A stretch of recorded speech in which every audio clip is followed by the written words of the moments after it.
এই হচ্ছে AGT live 24/7। ये है AGT live 24/7। This is AGT Live 24/7। দুজন ছেলে মানে স্কুলের কলেজের এদিকে যাচ্ছিল, আমরা তো এখানে রুমের ভিতরে দাঁড়িয়েছিলাম। দাঁড়ার ভিতরে মানে ডাক দিয়েছে ওদের একটা মানুষ দিয়ে যেন বাসটা আছে।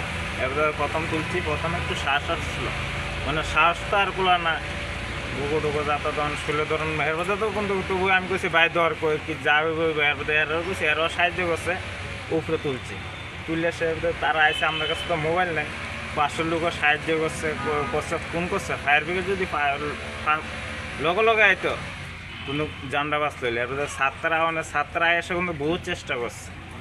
ফার্স্ট আইসে ছাত্রা, কিন্তু ফার্স্ট আওয়ানের রানিং হয়েছে কিন্তু ফায়ার ব্রিগেড। আর ছাত্রা আইসে কিন্তু ফার্স্ট যদি ফায়ার ব্রিগেড আইতো, যদি অ্যাম্বুলেন্স কোনো গাড়ির ব্যবস্থা যদি থাকতো, জীবনটা বাঁচত।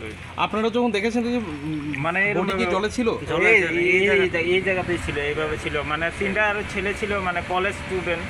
ওরা তো ডরে মানে কথা বলেনি, আমরাকে ডেকেছে, আমরা এসেছে একটু সাহায্য করেছি। এদের লগে 500 লোকও সাহায্য করেছে, মোবাইল দিয়ে ফোন করেছে, কলে ফায়ার ব্রিগেডকে ফোন করেছে, ফায়ার ব্রিগেডে আসেনি। অনেকেই ফোন করেছে, একজনের বিপদ হলে তো অনেকেই, যেরকম ছাত্রার কাছে ফোন করেছে, ছাত্রা কিন্তু আগে এসেছে। কিন্তু এই জায়গার ভিতরে ফায়ার ব্রিগেড আগে আসার দরকার। যদি ফার্স্ট রানিং একটু শ্বাস ছিল, আমরা যে সময় তুলি মানুষের মুখে তো একটু শ্বাসটা তো আমরা জানি। কি মনে করা হচ্ছে, জলে ডুবে কি মৃত্যু হয়েছে মনে করি? আমরা তো দেখিনি, আমরা তো মনে করি জলের জন্য জলেই পেয়েছি, কিন্তু আমরা তো এটা তো জানি না। আমরা তো কাজের থেকে এসেছি, জুগালি কাজ করি, আর জায়গায় কাজ করে বাড়িতে যাব, জলের জন্য যেতে পারি না, জল বেশি একটু দাঁড়িয়েছি। ওরা ডাক দিছে দেখে এই জায়গাতে এসেছি। এসে উঠাইছো না? এসে উঠাইছি আমরা 4 জন মিলে, ওরাও সাহায্য করেছে, ওরা 3 জন ছিল। তোমার নামটা? আমার নাম নান্টু কৈরি, মেইন বাড়ি জিরিনগর। আমরা শ্বশুর বাড়িতে গরদামে থাকি, ওই লিক্সমনি কোয়ার্টারের। 100 বড় ইভেন্ট ছিল প্রতাপগড়ে।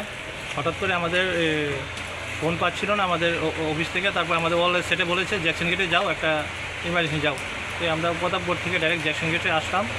এসে দেখলাম ওই একটি লোককে এইভাবে উঠিয়ে রেখেছে। হ্যার নাম হচ্ছে সুরেশ দেব, বাড়ি হচ্ছে টাউন প্রতাপগড়।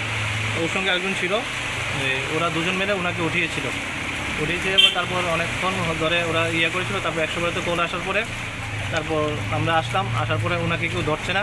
তো এই নিউজ ভ্যানগার্ডের মনে একজন ছেলে আমাকে পরিচয় দিয়েছে আমাদেরকে, যে আমি নিউজ ভ্যানগার্ডের, আমি ওনাকে সিবিআর প্রেস করবো, আপনি একটু ক্যামেরা করে রাখুন, যদি কিছু ব্যাপারে আমাদের প্রতি প্রেশার আছে।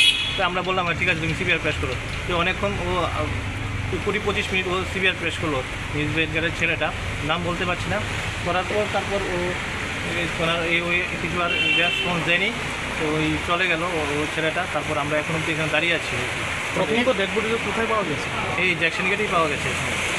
এটা কি মানে জলে ডুবন্ত অবস্থায় ছিল নাকি? হ্যাঁ, জলের থেকে ছিল, যখন পেয়েছিল ওনার স্বাদ ছিল বললো, যারা পেয়েছে সুরেশ দেব বললো যে ওনার স্বাদ ছিল না, সেটাই তো।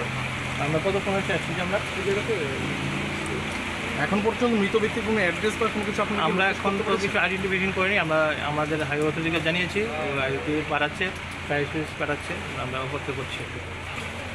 ওই ছেলেটা ছিল। আমাদের কাছে খবর এসেছে, একটা টেলিফোনের মাধ্যমে খবর পাইতেছে একটা লোক মৃত অবস্থায় বাচ্চা আইতেছে। ঠিক আছে, বাচ্চা আইতেছে। তো ইমিডিয়েটলি আমরা খবর পাওয়ার সাথে সাথে আমরা বডি গাড়ি এসেছি। তাহলে আজকে আমরা উদ্ধার করছি হচ্ছে এই টিমের জন্য আমরা জীবিত হয়ে রেখেছি। কীভাবে উনি এরকম অবস্থা হয়েছে? এটা তো আর উপকরণ ছাড়া তার বোঝা যাবে না কীভাবে মারা গেছে। অ্যাকচুয়ালি কি ফ্লাডের কারণে কি জলে কি মানে ডুবে কি মৃত্যু হয়েছে, এটা কি মনে করছেন নাকি? জলের অবস্থা দেখতে মনে হয় যে জলের ডুবে মারা গেছে, এরকম মনে হচ্ছে। শোনা গেছে কয়েকজন স্থানীয়রা নাকি জলের থেকে ওনাকে উঠিয়েছে। মারা গেছে এরকম মনে হচ্ছে। ব্যক্তির নাম বা অ্যাড্রেস কি আমরা চেক করে মোবাইল পাওয়া গেছে, আর কিছু টাকা পাওয়া গেছে।